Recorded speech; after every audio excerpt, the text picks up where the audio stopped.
Good morning from Melbourne, Australia here. Gray, I'm sure you're not in the morning.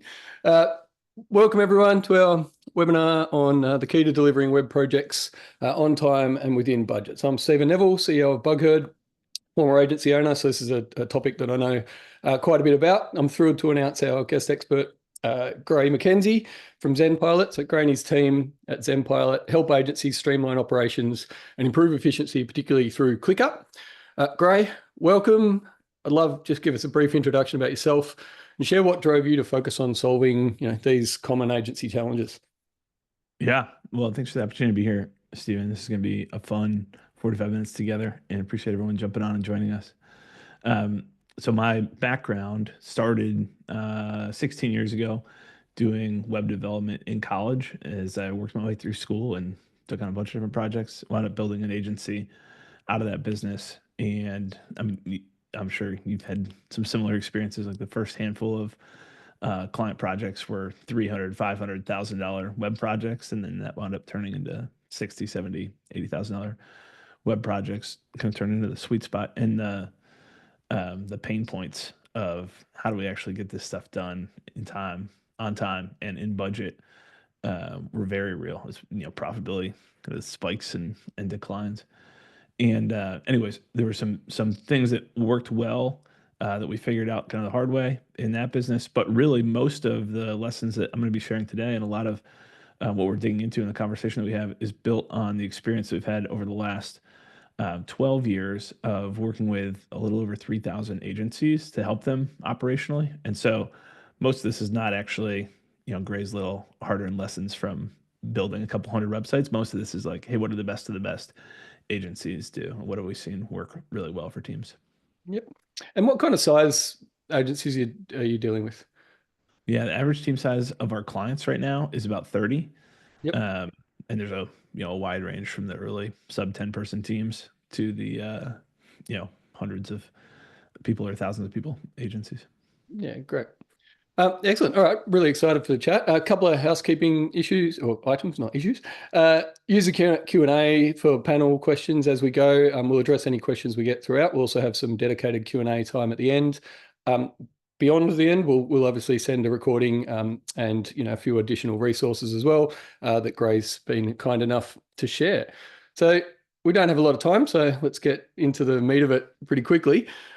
Gray, in your experience working with agencies, why do so many projects run over time and over budget? Yeah, the why is like this is the key question to solving it. There's the kind of the front end piece of it of hey, did we scope it right to begin with? Was it even possible to do things on time and in budget? So that's the first place that I fell down personally early on. I remember taking on this like complex kind of publishing CMS project that we never tackled before. Didn't have any good historicals. Threw a number out and was majorly off with scope, which is fine in like some early cases. You don't have any data. You don't have any great way to scope it. There's different ways to chunk those up and attack those projects. Um, but as you get more data, I think one of the biggest crimes in agency land is um, so many agencies are asking their team to track time and they're pushing on their team to give us the time tracking data that we need. And then if you ask, hey, what's one meaningful decision that you've made off of that time tracking data in the past quarter? And they can't come up with anything. It's like a colossal waste of time to spend all this time tracking time, but not actually do anything with that data. So if you are collecting good data, then using that to better scope and estimate projects and build the project shape on the front end is the first piece. And then the dreaded words like beyond the scope, you might have scoped it correctly, scoped it properly, and still have projects that are going way outside the budget and timeline and scope.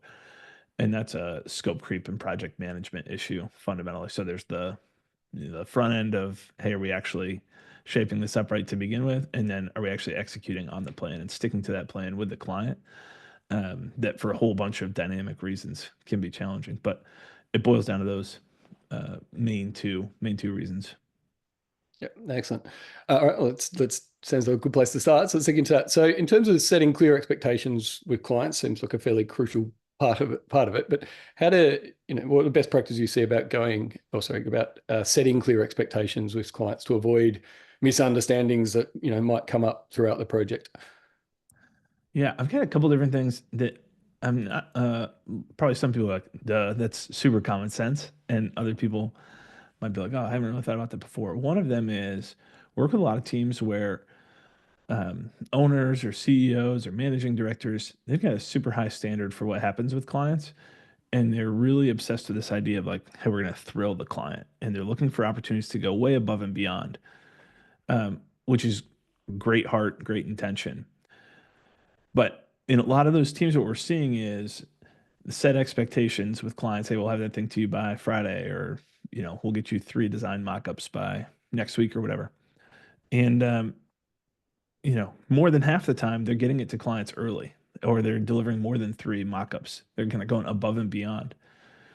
The problem is that 20-30% of the time they're late or delivering less than or worse than expected things. And so something that we have to kind of reshape in terms of how we think about this largely is you're way better off in a services business, in most businesses, just consistently meeting expectations versus exceeding them part of the time, but coming in below them part of the time as well.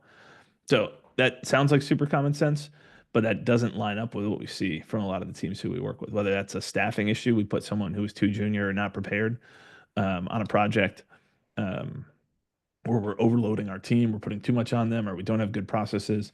There's a lot of variability in the outcomes that they're delivering. So consistently meeting expectations should be the first thing. Any great relationship is built on trust.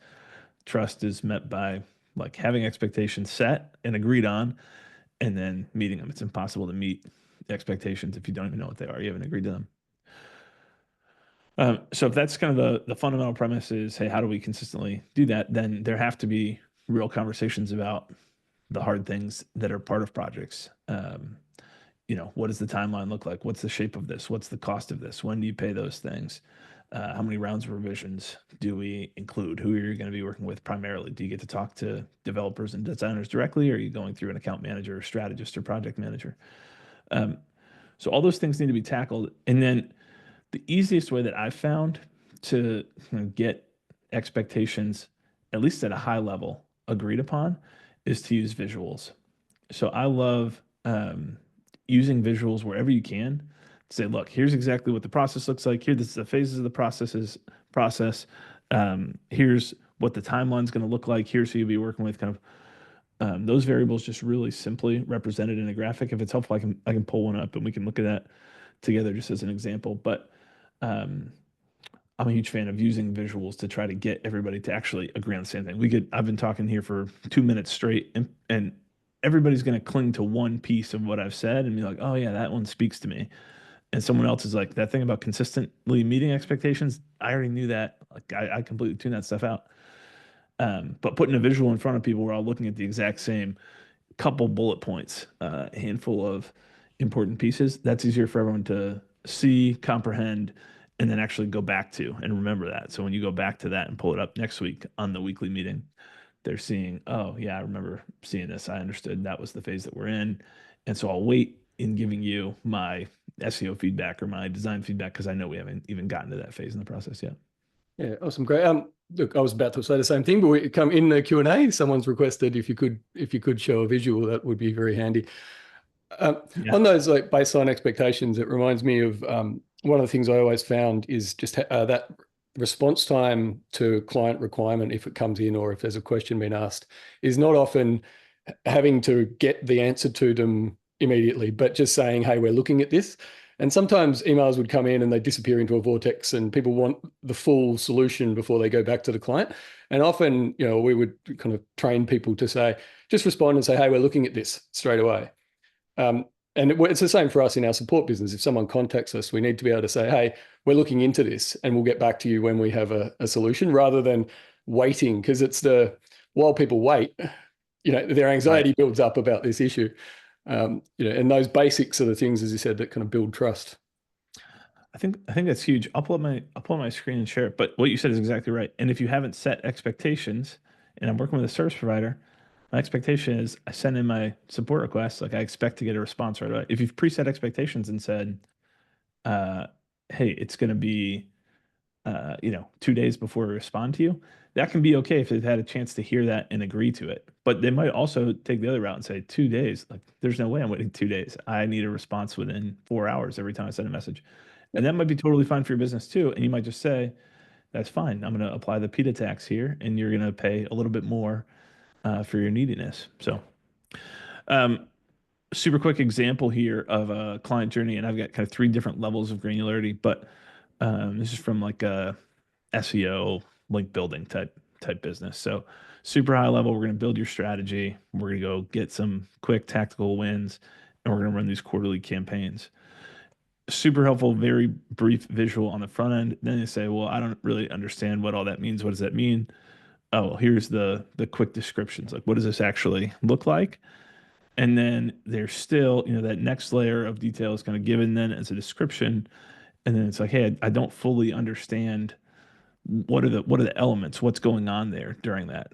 And so we're giving them action step. Here's what you need to do. You're going to get signed up. You're going to complete the intake. You're going to book the call. We're going to go through each of these pieces. Then at this stage, here's exactly what's happening when. So when you've got the client who this is a great characteristic, but it frustrates agencies like crazy.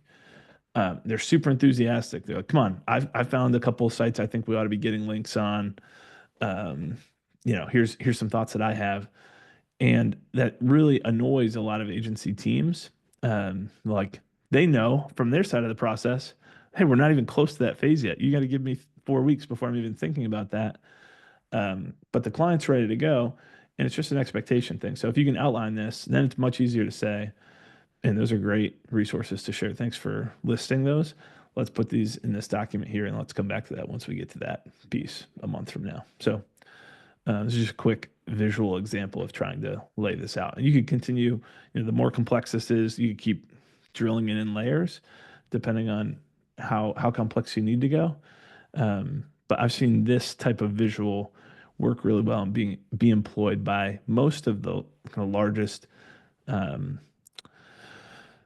most efficient at delivering projects. Teams that we've worked with have some type of visual representation with the bullet points of, hey, here's what's happening and when, to help control that conversation and scale it as you've got a whole team of account managers or strategists working with clients. Yeah, excellent. One of the other key things you touched on was obviously we talk about setting scope and having that, but then this challenge of scope creep, which occurs on all projects. I guess, and it's a major reason for communication breakdown a lot of the time, and why frustration comes in and projects overrun, and on both sides of the fence. So I guess what's your approach, or what do you see in terms of preventing and managing scope creep without damaging the kind of client relationship? Because often they're, as you said, like eager and just trying to get the best outcome for themselves, but it doesn't always fit exactly within what was what has been agreed in terms of expectations. Right. Yeah, I think so equipping your team is huge here. If you've got a team of folks doing it, the first piece is setting the clear expectations. The next piece is you've got to stick to that. And all scope creep comes, or almost all scope creep comes from a really well-intentioned place. The client wants the best possible outcome they can get. It's usually not, hey, I know that we agreed to this, but I'm going to intentionally try to squeeze you for more. Sometimes that does happen, but most of the time they're just eager to get a really good outcome out of things. And on the agency side, who's delivering the work, it's usually like, this is not that big of a deal. We could go do this extra thing here, and and that would make this client really happy, and we'd get a better outcome, which we want to be able to show off too. The challenge with that, obviously, unless you're working in a time and materials basis, which most teams are not, the challenge with that is you start to set a new expectation that when you bring me stuff and ask for, hey, could we add in this one page that I forgot about, or could you design up something for our terms and conditions page? And you say yes, you're starting to build an expectation that when there's little things that come into the picture, that's no problem. We just take those on. That's all built into it. You don't ever have to pay more. So the piece that you've really got to train your account management or project management team on, whoever's interfacing with the client, has to be kind of the magic words to say, clearly identify, ask, understand the reasons behind it. What specifically do they want, and why do they want it? And then have the courage to step up and say, this is great. This is out of the original scope of the project, but I'd be happy now that I understand what you're looking for. I'd be happy to get you a quote for what it would take to add this in as well. Or quote and price and timeline are the two main things that folks want to know. And 60% of the time, clients say, well, I didn't even realize this was extra, or I knew this was extra, but I didn't think you were actually going to charge me for it. Since you've brought that up and you've gone back to the expectations that we had and called this out, I'm not even interested. We're already good on budget. But a good chunk of the time, they're going to say, yeah, that'd be great. Or, well, what do you think it would cost? Like, give me a ballpark here. Are we talking about $500 or $5,000 or $50,000? And if you're able to give them a ballpark, then that's great. If you don't know the ballpark, just ask the obvious question, like, what is this worth to you? What type of budget is in budget or out of budget to make this change or addition? So I think it all comes down to, like, most of scope creep in the teams that we work with, where there's just a huge profitability and marginal gains to be made by improving that. It almost always comes down to really well intended account managers or strategists for the project who are, without meaning to, setting the expectation early in the relationship that in their desire to go above and beyond and wow the client, they're consistently moving the goal lines and in terms of what is in scope and not in scope. So that I guess brings back to the third of things here around kind of tracking and data and how you use that. So how does one go about measuring if that is occurring in our teams? Yeah. So project profitability or retainer, this is contract profitability or retainer profitability, depending on your situation. Contract profitability might be the most scalable term to think of. It's a key piece in any firm. Like that's our gross margin, or basically the cost, what we're earning after the cost to deliver the service that we're delivering to clients. So that should be measured on every project, which is the cost of your people, and obviously any pass-through costs that you have. If we're doing, back in the day, there were a lot of WordPress projects. I know that's still a common thing, but when we were just starting out, we did a lot of WordPress stuff, and it was like, oh, we bought this theme for this client project before we started doing custom work. So that's a cost to the project. There's not typically in web development projects, there's not a ton of external costs. It might be contractors, but there's not going to be a ton of hard costs. Almost all the cost basis is going to be your labor, making that up. So how many hours are going into the project? What's the labor rate? Basically the cost of each one of those hours to deliver to the client, which is your team members who are on it, their time divided by their capacity to work for you, and then fully load that cost and multiply that by how many hours are going into the project to get that. And when that gross margin on projects across the board starts to creep lower and lower, like that number is the number that you need to measure for every project. So in a really healthy firm, this depends a little bit on what your overhead and your growth structure look like. But in a typical firm, we would like to be making a gross margin of somewhere in the 50 to 60% range. So if we're taking that gross margin number, that's the first piece to look at and measure. There's other pieces that make up, hey, is this number acceptable or not acceptable? And that has a lot to do with what our utilization targets is, what percentage of, how well have we balanced supply and demand of client needs and staffing, and what the rest of the model of your firm looks like. Do we have a ton of pass-through costs or cost of goods sold or not? So there's a number of other measurements there. But in terms of high level, are we going to be profitable on the project or not? It'd be that contract or project profitability number. Yeah. And you see that if you are consistently getting scope creep, you see that number decreasing. Correct. Yep. Yeah, great. And what are some early warning signs that you see that a project is headed for trouble, and how can we kind of address that as early as possible in the process? Yeah, well, I think ideally, if you've mapped out, like, hey, here's when each of these, we've got this large project that's divided up into these specific phases. When a phase goes off, and each of these phases has a set of deliverables or milestones and a set of tasks associated with that, once we get behind on one of those milestones or deliverables, we're starting to move off the rails. And that needs to, you need to alert clients when that's happening. And you need to make sure that that blocker can't be on your side as the service provider, or if it is, that there's a way to solve for that from your side. So the key here is really strong project management. That's a short answer is, do we take this large, hefty web development project that's supposed to take 6 months, and do we figure out how to break that into phases? And sometimes there's a whole bunch of unknowns or variables in that.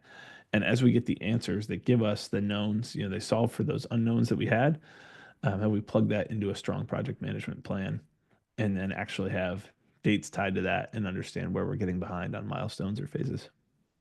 Yep, great.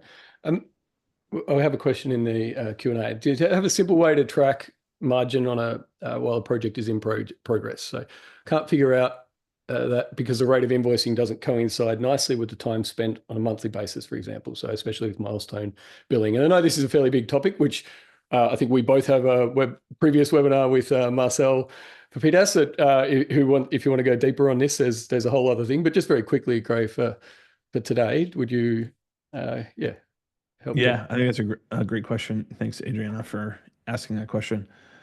So as accurate as you can, but I'm not too stressed out about being super precise with projects that are active going on right now. If they're massive projects, hopefully we've got a good billings to work ratio happening. But for most of the forward-looking forecasting on smaller website projects or smaller projects in general, call them, month to 3 or 4 month projects, we're going to make most of our assumptions about how to scope future projects based on stuff that's already been completed, actual historical data, not stuff that's in progress. So I wouldn't stress out that much about it. But you don't have this really comes down to, I would care more at that level of, are we, from a project management perspective, are we delivering tasks on time?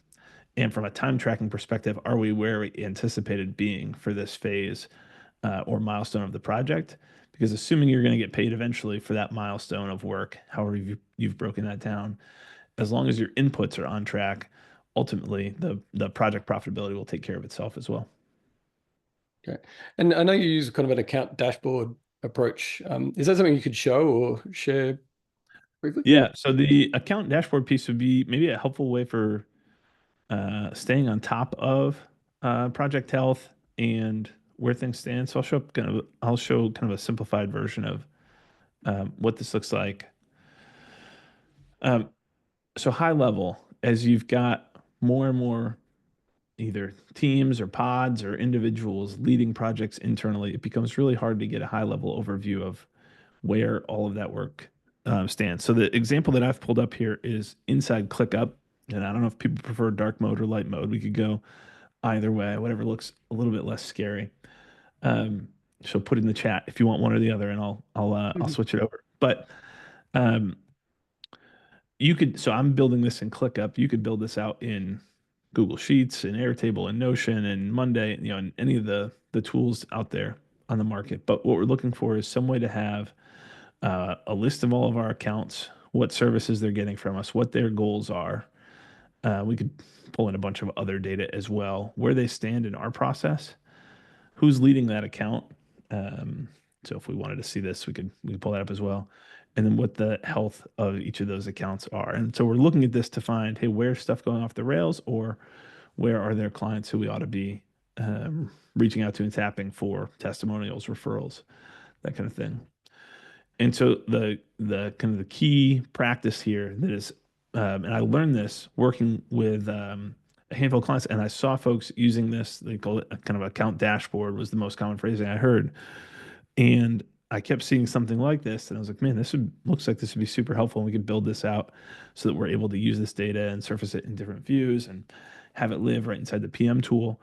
And this has been one of the most impactful things for a ton of teams. So they're taking kind of an account manager. So if I looked at this, by lead and said, oh, who are Andrew's accounts? Here's his accounts. Here's his health scores. And the project lead is putting in this weekly update and answering. And this changes a little bit from firm to firm, but almost always these 4 questions are being answered by that account lead on a weekly basis, which helps pull out, and then escalate any issues that need to get addressed and may need some extra bandwidth or horsepower behind it. So those 4 questions super quickly are like, why would the customer be unhappy? This is an intentional leading question, not just is the customer happy? You'll almost always get a yes or I don't know. But asking your project leads to develop that sense of going a layer deeper and saying, hey, what might cause them to be unhappy is helpful in building that sense, especially for junior account managers. Are you happy with the account? Client might be thrilled, but we're way behind in terms of margin, or we've gone way over with scope creep. Any changes to strategy or timeline? Might need to know, what do you need help on with this account? The way this then gets used is those scores are all kind of a piece of what a weekly, in most teams, delivery team meeting looks like. And we're not going through, if you can imagine a team with 100 different accounts. We're not trying to look at 100 different accounts and read the updates as a team in that meeting. Instead, we're looking for, hey, where are the 10 or 20% that are, a yellow or a red health score issue that we need to work on, and how do we bump those back into the green territory? So we could spend a ton of time on this, but I'll let you lead with any other questions if you want to keep this up at all, Stephen. I think that's fascinating. So quickly, is that health score, is that a subjective, this is my feel on where this is at? Yeah, so this is if you're going to use a health score, and it's going to be subjective. In this case, it is. It's determined by the project lead. And for most teams, it is. You could do things like pull in NPS or other, CSAT or other types of data from a client to try and calibrate this and say, whoa, if you're saying it's a 5, like the NPS score should never be a 5 on the client side. So we're trying to calibrate it. But it's really a function of 2 different things. It's the performance. How is the actual project going?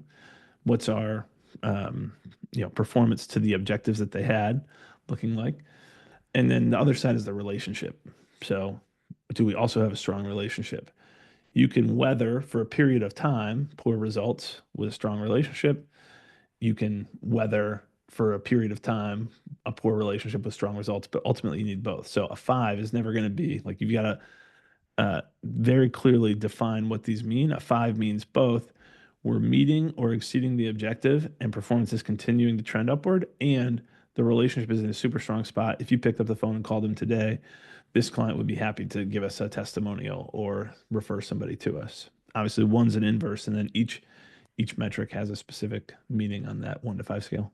Yeah, what I love about what you just showed there is the often the small, the small little thing over there becomes a fire by the time. So certainly in my experience of running these larger teams, is by the time it gets to me, it's a raging bushfire, inferno, and I've got to go and put it out. Whereas kind of ways of identifying that as early as possible, is very helpful, because then you know where to go and help somebody, like who needs help. Which client you need to get in touch with at those times. And some of it does come in through just conversation, obviously, if you've got a good process of talking to your team members. But I think that's a really valuable exercise, the kind of questions that you asked there. All right, we'll move on from that. So thank you for that. It's excellent. One other thing you've talked about is kind of standard operating procedures, or SOPs. So can you explain what a standard operating procedure is, and perhaps share some examples of how it can really help project outcomes? For sure. Yeah, I'm sure everyone's heard the phrase before, SOPs, processes, standard operating procedures, operating manuals. Like, there's a million different phrases that we use. I think everybody high level says, yeah, we believe in that. I know we need that. Probably most people on here are like, yeah, that's been on my list of to-dos for a while. And realistically, not that much is going to change or happen in that area in the near-term future. I just see so many teams acknowledge the theoretical importance of these. How would we ever get consistent outcomes from clients if we don't have consistent inputs? What's the way to have consistent inputs when you have multiple team members doing it? Well, you've got to have some type of agreed upon best practice or minimum acceptable standard that's documented for teammates to follow.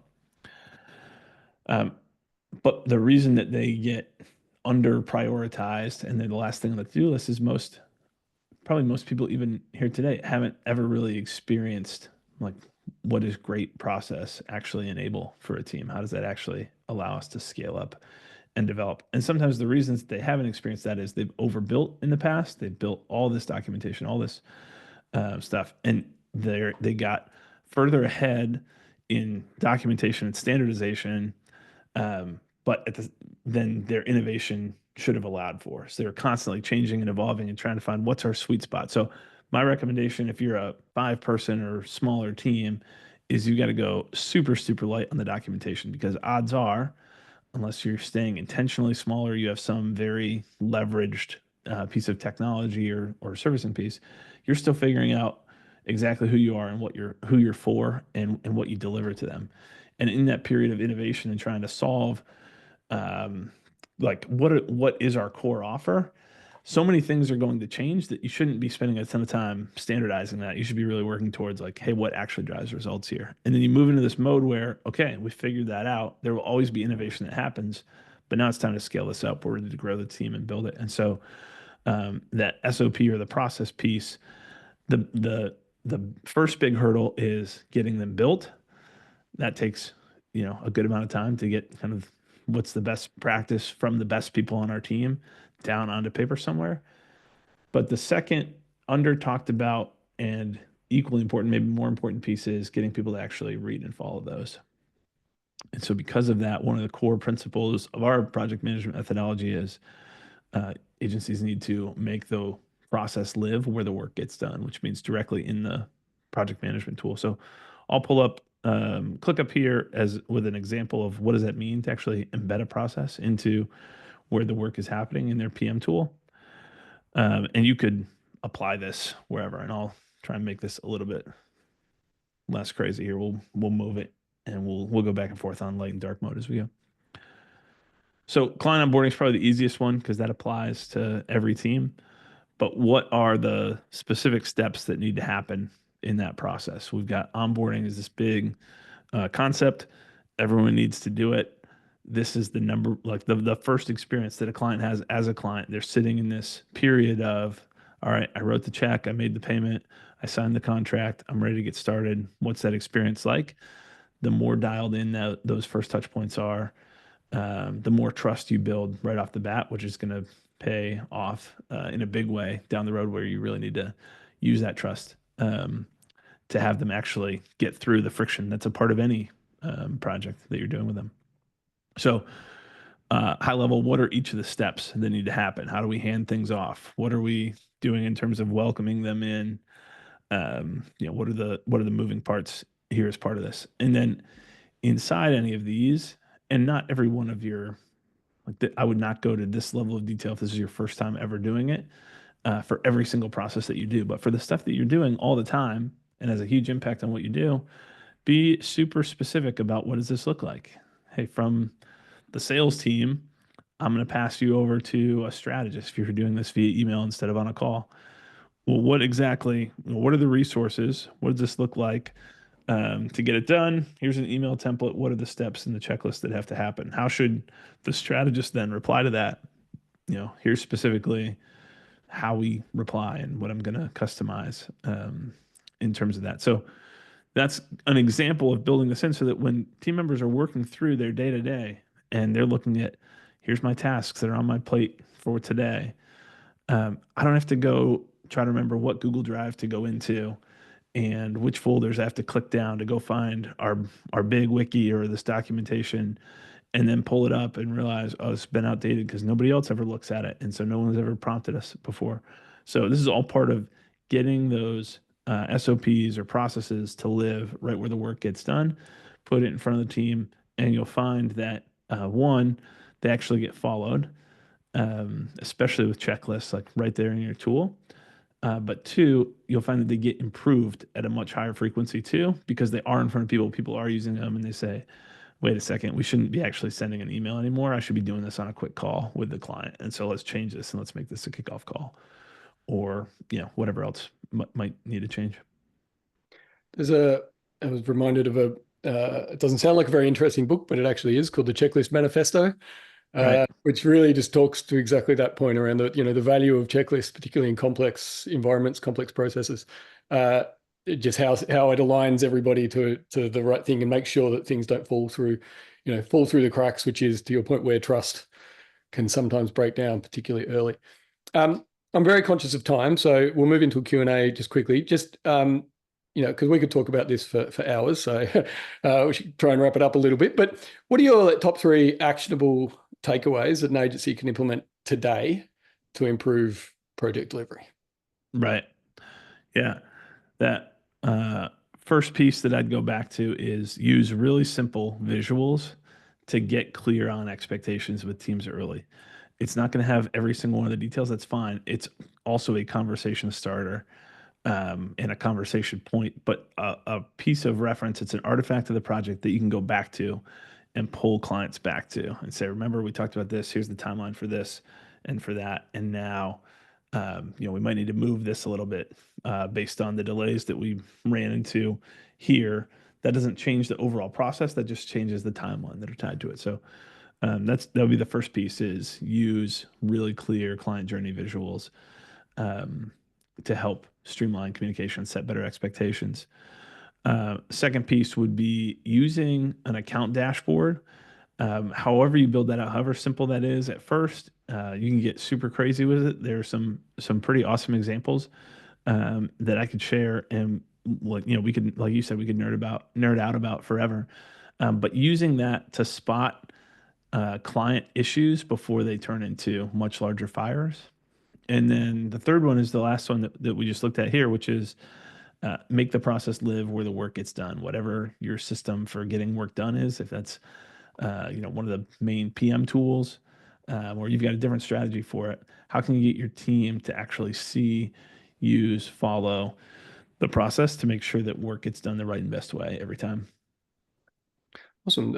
Super insightful, Gray. So, yeah, as I said, conscious of time, so let's kind of throw into some Q&A. So, a few questions already. If anyone else has any others, just throw them in the Q&A, and we'll get through them. So, one question here was kind of a good point, because was speaking reasonably generic terms about project management, and even though the title of this is certainly getting website projects done on time and on budget, are there any specifics you would say that are different for a website project, or are they? Is it all really the same process?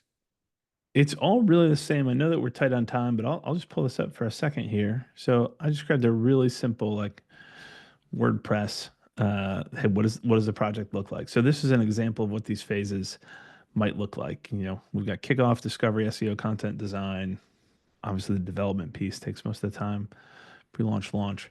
And then what are our, individually owned what are the steps in the process along that way? And so this would be an example of where you can see we've built the process into the actual task plan. There's time estimates for stuff.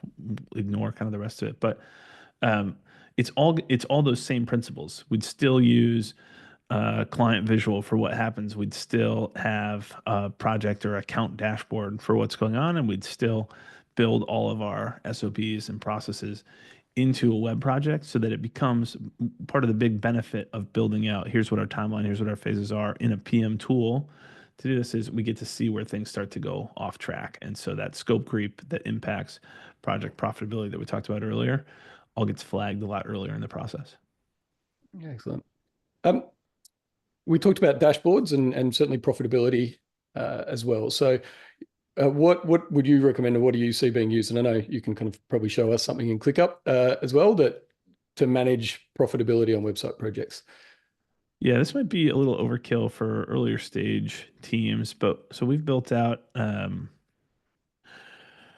reporting here around project. We basically sucked up all the ClickUp time tracking data and are augmenting that with all of our cost data, whether it's external or pass through costs, plus our team's time based on their rates, to be able to pull out what that looks like. So this is what we're using internally. It's called ZenPilot reports.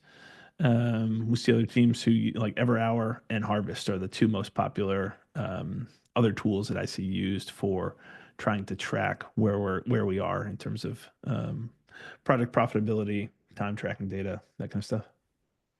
Yeah, great. at the end of the day, this can all be done in Excel as well, right? Well, as long as you've got the data inputs, which is where the time is coming from, where your cost inputs are, you can model that out using any kind of piece of software. It's really where you're most comfortable. In your experience working with agencies, have you noticed any correlation between kind of project success and team size? So, for instance, the larger agencies with more individuals focused on specific tasks more likely to stay on scope. I have a strong opinion on that one. So I'd love to hear your opinion. I'll say this, success and in scope aren't always synonymous. That's not always the same thing. In terms of staying in scope, yes, larger teams, more mature operationally, are almost always better at staying in scope than smaller teams. Do they always have the same level of satisfied clients? No. I'll pause there and hear what you have to say, Stephen. Yeah, so absolutely in terms of maturity of processes. The other thing is that larger teams introduces a lot of overheads. So because the more people involved in any process, the more people need to be communicated with. And so sometimes, certainly, I look at this through the software development lens now. A smaller team with a lot of focus can actually often get through a lot more in a shorter period of time than having more specialists involved in various processes. But you're absolutely right in terms of maturity of process. That's a thing that grows, the more you've done it, and that allows you to, build that trust and manage the communication around it more effectively. If I could say one other thing here, I think where we like, this was my experience. I was this person when we were running GuavaBox, my agency, in the early 2010s. I'd look at relatively small clients, client might be $2 million or $20 million a year firm. And they would get burned working with a massive couple hundred person agency, Yep. and they'd come work with us. And I would ridicule the couple hundred person agency and say, like, man, how could they ever charge these prices for the crappy work that they did? And what I've learned going farther is larger agencies ridicule the smaller agencies the same way when they try and fail with a huge client and a really complex project. And Yeah. so a lot of this is really about who is the sweet spot? Who is your service line built for? What is your agency built to serve? So the reality is the 200 person agency who works on enterprise projects and then happen to have a salesperson who said yes to a $50,000 project, they're not built for that. And so the costs are overinflated to your point about overhead. Um, it's not going to be a great result. They picked the wrong type of vendor or partner for that website project. And same thing happens the other way when the smaller agency falls on their face in the $500,000 development deal, um, because they're not built to manage all the complexities of working with a really large enterprise client. And Yeah. so a lot of this is like, who are we actually built for? And then how do we serve those types of projects? I think that's really excellent point. Uh, Final question: how granular, so phase, task, etc., your client-facing project dashboards? Ours personally at ZenPilot are not that granular. Clients get to see each of the deliverables. Each of those deliverables has a point value assigned to it. They get to see kind of what got delivered month over month. So depending on who's asking that question, that might be like, whoa, that's super granular. But they're not seeing all the tasks that go into making up those deliverables or all the like everything about how the sausage is made. Um, this is one where I try and coach teams to be super intentional about what level of granularity they need to have to be successful. There's some sweet spot for every team based on how they're designed, and sometimes that's much more abstract, and all we're talking about is performance, and sometimes it's much more granular, and we're hyper focused on activity with teams. Um, but I would say most of ours, and for most teams, they won't be more granular than deliverable level um, overviews of what got done. And when a client starts asking about where exactly did time go on something, or where is this task specifically, the question behind the question is like, hey, I don't trust that we're actually going to get what we paid for on time and in budget. So lean into that conversation, the actual conversation, not trying to justify where a couple hours went here or there, or why this task is behind. Yeah, it comes back to the, that focus on trust you said earlier, and building, meeting those expectations over time, and you then let to kind of generally go and do the job and just focus on outcomes. But when that relationship is not as effective, people will start asking for detail. Right. Yeah, no, very great point to end on. So thank you, Gray. Thanks for sharing your expertise, practical insights. Hope people found value in that. We will send out the recording shortly. When you leave the webinar, there's a quick survey at the end to help us improve on future sessions. Also, whether you'd like to get in contact with Gray or myself.